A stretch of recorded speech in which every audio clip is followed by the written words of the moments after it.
Multiplying and dividing by a monomial is really not much more complicated than multiplying and dividing by a constant. Let's take a look at an example. Let's say we have the area of a rectangle. It's given as 6xy, and the length is 2x. Can we find the width? Well, the area of a rectangle is just length times width, so in order to find the width here, we need to divide the area by the length.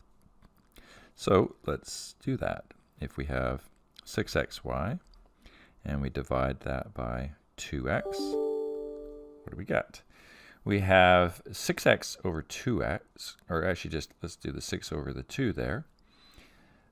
We can deal with the coefficients sort of separately if you like. 6 over 2 is 3. The x over the x, you can think of as x divided by x, which is 1.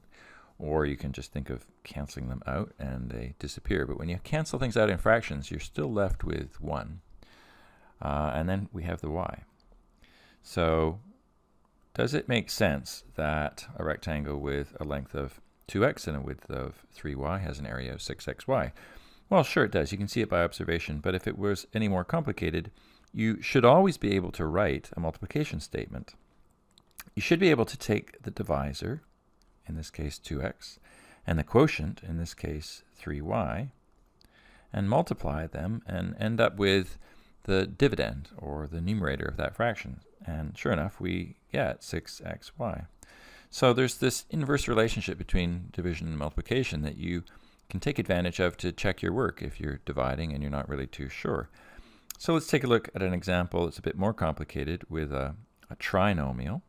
So what if we have 3x cubed plus 2x squared minus 5x all over x?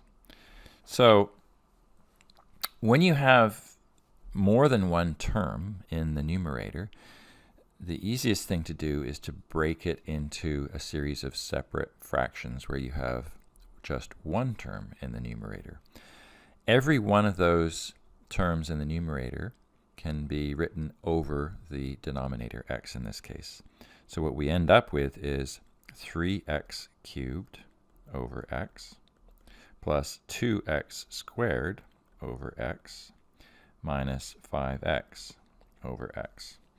So what happens here? Well, you can approach this a couple different ways. You can use the rules of exponents. So if you have x cubed over x, the bases are the same, and you have to remember there is really an exponent of 1 on x. So when you subtract the exponents, 3 minus 1, you get 2, or x squared. The other thing you can do is think about canceling it out. X cubed is really just shorthand notation for x times x times x. So one of those x's is going to cancel with the x on the bottom, leaving you with just x times x, or x squared. So whichever way you want to think about it, you're going to end up with 3x squared here. And then 2x squared over x, again, one of those x's is going to cancel out, or if you were doing the rules of exponents, you'd have 2 minus 1, which is 1. So you're going to end up with 2x. And then finally, the last term, 5x over x, the x's are going to cancel out, and you're just going to be left with minus 5. So what's the multiplication statement that we can write here if we wanted to check our work? Well, let's take that divisor, x, and multiply it by the quotient that we just wrote, 3x squared plus 2x minus 5.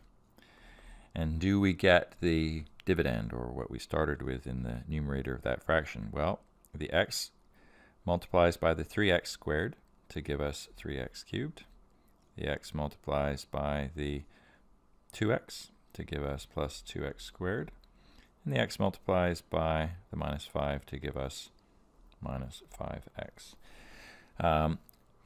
It's easy to check your work in this way, and it's quite a valuable thing because sometimes you'll make a mistake where you end up with a quotient that only has 2 terms, for instance, but the original dividend has 3 terms, and you'll catch that pretty quickly if you always get in the habit of just checking your work by doing a multiplication.